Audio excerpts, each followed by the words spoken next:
Bonjour à toutes et tous, je m'appelle Frédéric Munier, j'enseigne la géopolitique au lycée Saint-Louis à Paris, ainsi qu'à Schema Business School. Et aujourd'hui, je vais vous parler de l'art de la dissertation de géopolitique.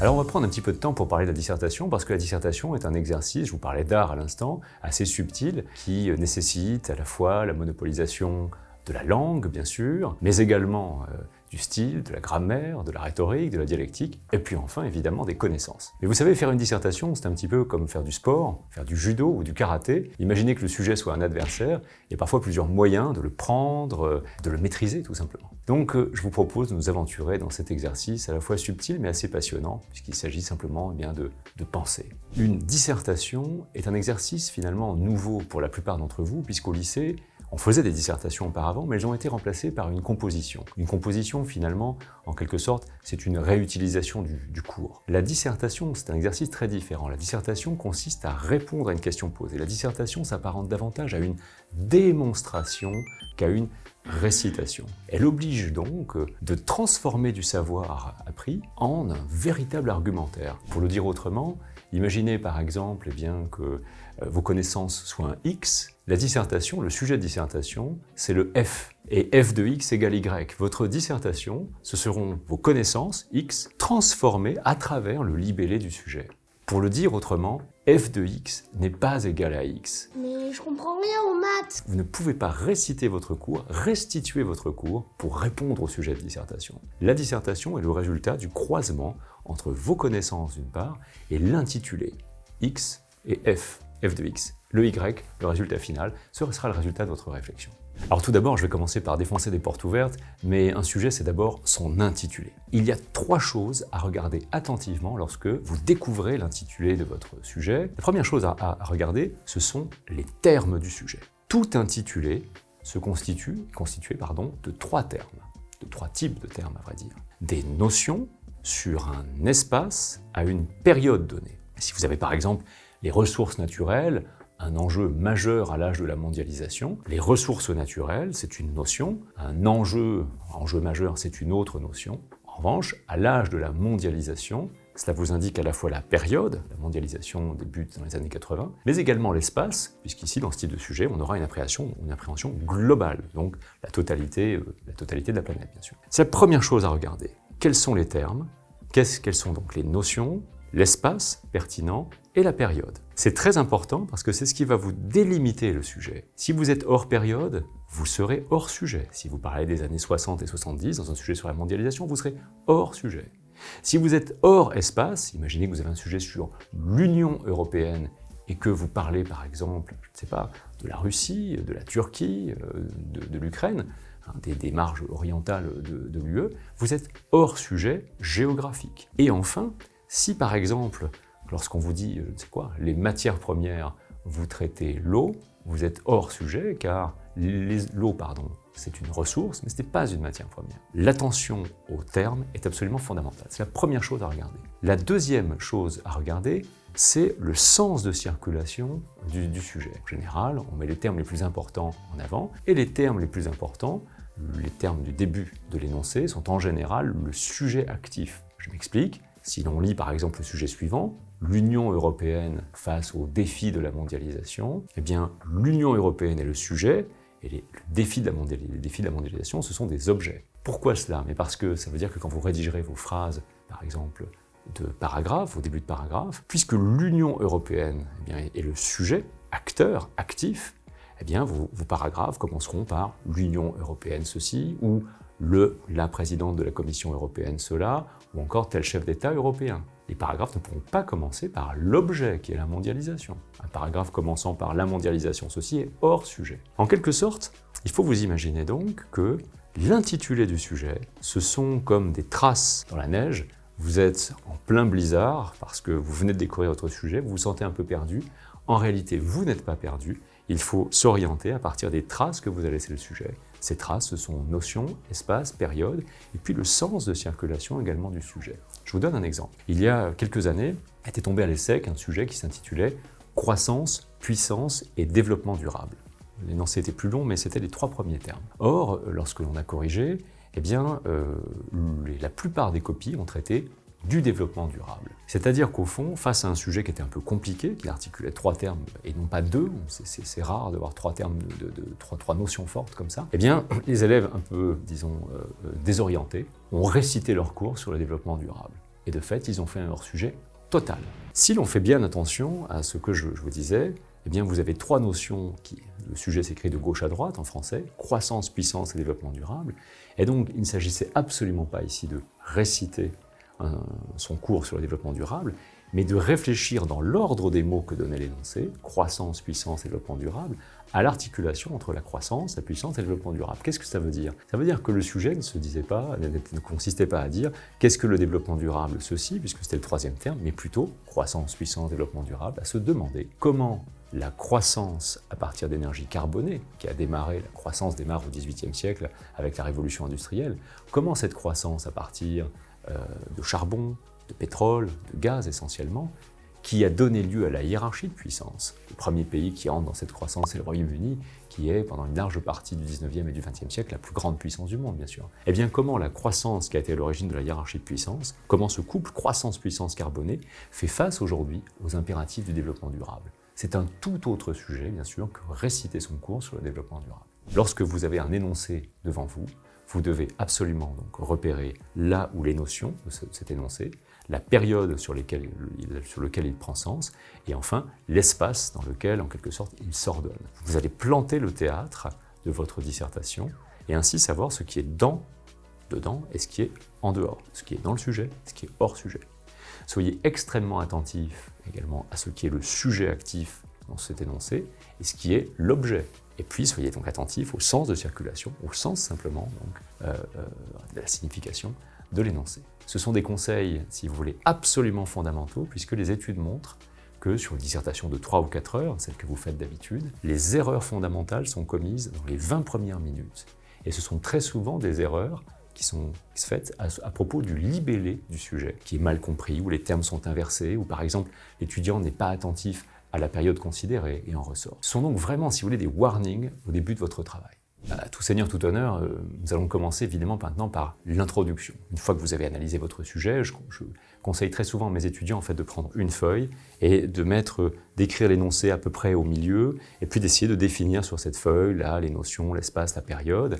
Et cette réflexion va naître en quelque sorte le brouillon de ce qui sera votre introduction. Alors l'introduction est un moment extrêmement important. N'oubliez jamais que l'introduction, c'est la prise de contact d'un correcteur avec votre copie. Et cette prise de contact est importante parce que lorsqu'on corrige au concours, on a immédiatement des impressions sur la copie. Et ces impressions, on pourrait dire, en quelque sorte, que dès l'introduction, un correcteur, mécaniquement, les répartit en 3 cercles. D'abord, il y a un cercle qui concerne, si vous voulez, la graphie, la présentation. Est-ce que l'introduction qu'on a sous les yeux, qui est encore une fois notre découverte de la copie, est-elle claire, bien rédigée? La graphie est-elle lisible? Est-ce qu'il y a du blanc?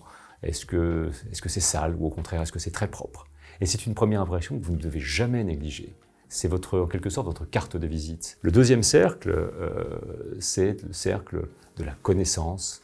Bien sûr, on voit tout de suite s'il y a des références, si dans les connaissances, par exemple, vous avez clairement défini les notions. Puis le troisième cercle, eh bien, qu'on aborde un peu dès l'intro et beaucoup dans le développement, c'est la capacité à la réflexion. Donc un cercle français, est-ce que c'est bien écrit à la fois la graphie, mais également la grammaire, l'orthographe? Un cercle connaissance et un cercle réflexion. Dès l'introduction, tout correcteur commence à avoir une idée assez claire. Très souvent d'ailleurs, à la fin de l'introduction, un correcteur aguerri a non pas la note en tête, rassurez-vous, les copies sont lues, on ne fixe pas une note au bout de 20 ou 30 lignes, mais disons un petit peu le groupe dans lequel votre copie s'insère, en dessous de 8, 8-12 ou a priori 12+. Et bien sûr, le reste de la dissertation permet d'affiner. Parfois des copies commencent mal et puis se relèvent, au contraire, parfois des copies commencent comme un feu d'artifice et ma foi finissent un peu moins bien. En tout cas, encore une fois, j'insiste dessus, l'introduction, c'est votre carte de visite. Alors maintenant, passons à la confection de l'introduction. Je pense que l'introduction est un geste technique, un peu comme un coup droit au tennis. C'est-à-dire que vous allez le réaliser d'une seule fois, bien sûr, mais en réalité, il y a plusieurs moments. On peut décomposer le coup droit, et bien on peut décomposer l'introduction. Si vous devez vous aguerrir et vous exercer, pour simplifier les choses, je vous dirais qu'une bonne introduction suit plus ou moins mécaniquement, il faut faire attention à ça, on est dans une discipline littéraire malgré tout, mais suit la règle des 4 P. D'abord, vous allez commencer, premier P, par une présentation du sujet, j'y reviendrai. Cette présentation du sujet vous entraîne, vous amène à souligner un paradoxe. Le paradoxe vous amène à vous poser une question. Et puis enfin, parce que cette question est subtile et compliquée, vous ne pouvez pas y répondre par oui ou par non, vous allez proposer une démarche pour répondre à cette question, c'est le plan. Comment? Comment quoi? J'ai rien compris. Oui, c'est pas grave. La présentation du sujet, mettons que votre introduction fasse 1 page à peu près, c'est ce qu'on recommande au concours. Une dissertation, c'est 8 pages, l'introduction fait à peu près 1 page, pas plus. Les introductions fleuves sont souvent le signe que vous avez du mal, ou que le candidat a du mal à arriver à la question. Partons du principe que l'introduction fasse 1 page, la présentation du sujet fait bien 2/3, la partie à la fois nodale, cruciale, du paradoxe problématique est assez courte, elle fait quelques phrases, et puis enfin, l'annonce de plan est assez courte, puisque vous allez développer ce plan plus tard. On reconnaît souvent les introductions bancales au fait que l'annonce de plan est démesurée, alors que la partie de présentation initiale, qui est tellement cruciale, elle, eh bien au contraire, est un peu rachétique. Donc il est très important, encore une fois, de prendre son temps sur la présentation du sujet. Les 4 P, je répète, présentation du sujet, paradoxe, problématique, plan. Au fond, la présentation, c'est comme si face à un sujet, vous avez notion, espace, période, eh bien vous les mettez sur la table. Le paradoxe, c'est un étonnement. Tiens, mais comment ça se fait? Tiens, comment ça se fait? C'est l'articulation paradoxe, problématique. Tiens, il y a quelque chose d'étonnant, paradoxe. Comment ça se fait? Problématique. Eh bien comme il est compliqué de répondre à cette question, je vais adopter une démarche. Au fond, vous le voyez, derrière cet aspect très formel de l'introduction, derrière mes 4 P, il y a une démarche au fond assez simple. J'ai un énoncé compliqué, je le démonte un peu, je regarde notion, espace, période, je m'étonne. Aristote dit que la première vertu du philosophe, c'est l'étonnement, la capacité à s'étonner. Comment ça se fait, c'est ma problématique, et puis j'arrive au plan. Alors ça, ce que je viens de vous dire est un peu générique. On peut rentrer un peu dans le détail. Et pour ça, j'ai confectionné pour vous une introduction un peu type sur donc, un sujet qui pourrait tomber au concours, qui est assez classique, sur les ressources naturelles. Le sujet, comme vous allez le voir derrière moi, s'intitule « Les ressources naturelles », un enjeu majeur à l'âge de la mondialisation.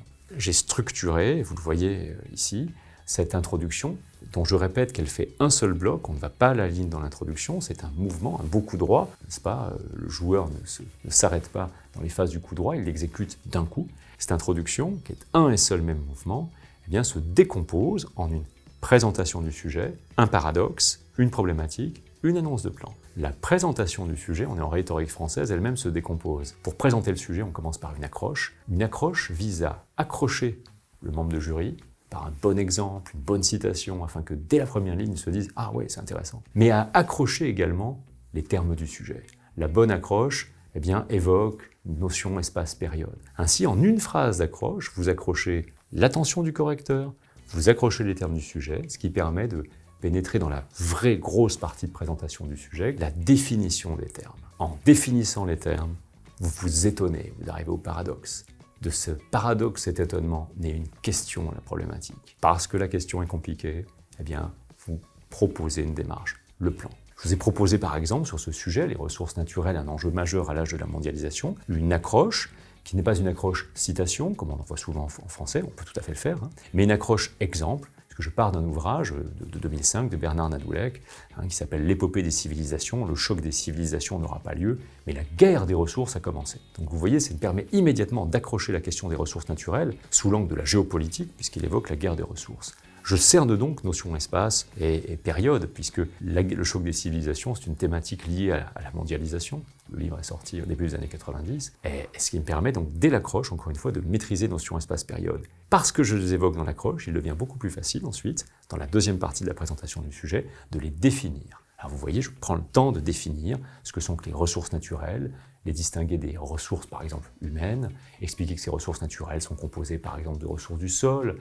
du sous-sol, bien sûr, on pense aux minerais, aux hydrocarbures, par exemple, que ces ressources peuvent être pérennes, ou au contraire, peuvent s'épuiser, bien sûr. Et le paradoxe, ici, moi j'en ai fait un double, d'ailleurs, que vous l'avez peut-être appris en économie ou en géopolitique, les penseurs classiques estimaient que les ressources étaient illimitées. Ils pensaient à l'eau qui alimentait les moulins, au vent qui alimentait les moulins, etc., au soleil, par exemple, etc. Et aujourd'hui, nous constatons combien ces ressources sont limitées. Et parce qu'elles sont limitées, elles font l'objet d'appropriation. Alors c'est un paradoxe tout à fait fort qui permet au fond de poser une question, savoir si aujourd'hui les ressources ne sont pas en train de devenir, ou de redevenir peut-être d'ailleurs, le butin d'un grand jeu néo-mercantiliste. Le mercantilisme, vous savez, c'est l'époque du XVIe siècle où, par exemple, l'Espagne cherchait à attirer l'or de l'Europe au détriment des autres. Un jeu mercantiliste, c'est un jeu win-lose. La mondialisation a été présentée dans les années 80 comme un jeu win-win, où tout le monde gagnait. Mais avec la précarité des ressources, qui sont tellement importantes aujourd'hui, la question est de savoir si, au fond, les ressources ne deviennent pas l'objet d'un jeu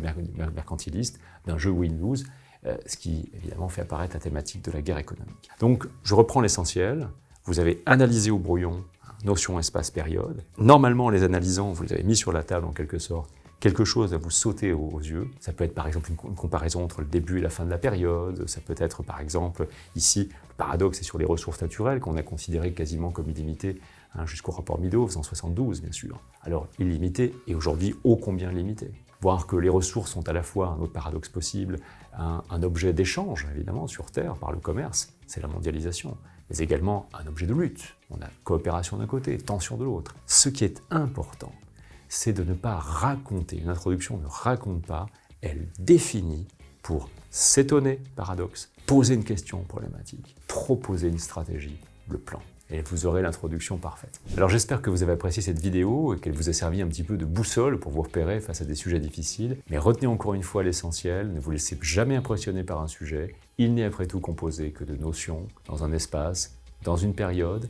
La forme du sujet vous dicte la forme de la réponse. Et à vous à ce moment-là de trouver le plan le plus adapté en le composant, en utilisant les termes du sujet. Ce sont en fait des recettes et ces recettes vont vous porter. Au fur et à mesure que vous travaillerez, eh bien, vous domestiquerez la méthode jusqu'à, j'espère, devenir des athlètes de la dissertation. Bon courage en tout cas.